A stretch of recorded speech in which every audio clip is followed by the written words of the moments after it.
All right, well, I wanted to show you just quickly, if we were using SPSS in this class, what this would look like and how easy it is, and then also the functionality that you don't see in Microsoft Excel. So this is the first spreadsheet on our Excel spreadsheet, which is shoes and price. And if I go to analyze, and then I look at, let's see here, correlate, which means relate, we're looking at relationships, and bivariate. Then I can bring over both of those, the shoes and the price. We can take a look at means and standard deviations here and then hit OK. So very simple, takes just a minute as that output comes up. Let's get that. Here it is. Okay.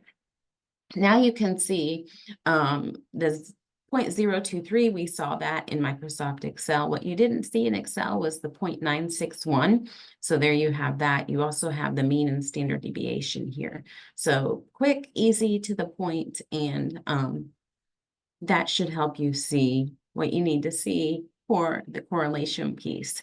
Now we want to move over to the next one, which is pile foundation. So let me pull that one up and we'll get started.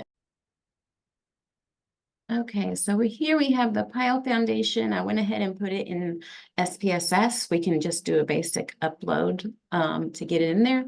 Hit analyze. We're going to do the same thing with correlate, bivariate. I'm going to bring over each of the two variables, and then we'll take a look again. Options, we'll do means and standard deviation and hit OK. And with this one, let's bring that up. Okay, so notice it adds it to what we've already done, which is fine. So here's the shoes. Down here is the estimated pile and actual pile length. And you can see that there is a relationship, a very strong relationship, actually. This is something that we didn't see in Microsoft Excel, are these double asterisks, which means that it's statistically significant at the 0.01 level. You'll see that it's below the 0.001 level here, and you have the two asterisks. So when you report your Pearson R, you can report it as 0.797, and then including that p-value of less than 0.001. Hopefully that helps. Now let's go to the next one. Okay, so now we're looking at the call center data. If I go back to analyze and correlate bivariate, and then I can bring over all of our variables at once.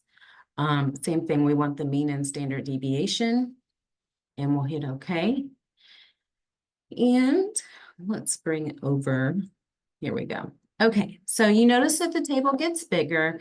We still have the one-to-one correlation. So if we're looking at gender to gender, you'll get a 1 for your Pearson R.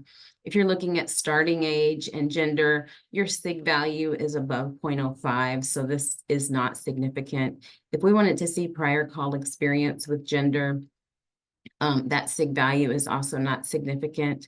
Now the SIG value with college degree and gender is not significant, and length of service with gender is also not significant. Then we can bump over to starting age. What I usually look for is just the SIG row here. If we see anything in the SIG row, you'll notice that it is significant. So length of service and starting age, we see a statistically significant relationship. The Pearson R is an inverse relationship at 0.608. So meaning, I assume, it depends on how the ages are put in there, but I assume the younger a person starts, the longer they will stay, or vice versa. The older the person starts, the less amount of time that they will stay. And then the SIG values at a negative or at below 0.001. So this is highly statistically significant, and that's why you see the double asterisks there. Now we come over here and take a look at the SIG values again, and we see a college degree with prior call experience. We also see that that is a, oh no, actually, the sig value is not significant there. It's 0.439, so forget that. And then sig value here is 0.377. So nothing in this column is statistically significant. In the college degree column, we'll take a look. Another way to clue in real quickly is if there are the double asterisks or the single asterisks, and I don't see any. Here, the length of service is really close, and we saw that with Microsoft Excel, that the college degree and length of service is almost statistically significant. It's 0.055. We're looking for something at 0.05 or less. So close, but that's not significant. However, length of service, we do see the double asterisks here, and that's the starting age with length of service. We saw that over here. So starting age and length of service. You'll notice that the ones, you have the diagonal line here, so it's just repeating itself on top as to what you see on the bottom. Otherwise, that's it. The other relationships are not important to us. Now, if I wanted to take this and look at prediction, then what I would want to do is look only at length of service and starting age, because we already know there's no relationship with anything else. That's another piece that I think Microsoft Excel does not do well, is we could see, is there a relationship? Yes or no? If there's a relationship, then can it predict each other? So let's look at starting age and length of service with a regression table. I'm going to do a linear regression, length of service. We'll use that as the dependent variable. Starting age is the independent. There's a lot of buttons here that we need to push. Descriptives, part partial, collinearity, and okay. And then, but I'm not going to do that one today. We have a book called SPSS Survival Guide. If you're interested in that book, I'll give you a copy of that. It's a PDF, so I can send that to you. And here we go. So standardized and unstandardized predictive values. These two I like to see. And we'll hit continue and okay. All right. So all this basically shows us then is I'm looking at our ANOVA table to see, is there a significant statistical significance? There is.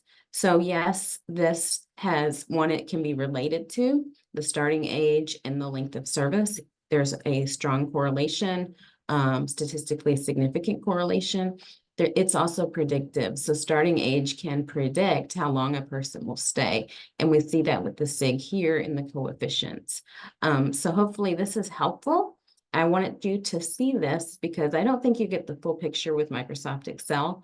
And also with your critical thinking hat on, I want you to know that when people say something is statistically significant, we need to ask about the p-value. What is the significance? Is it less than 0.05, less than 0.01?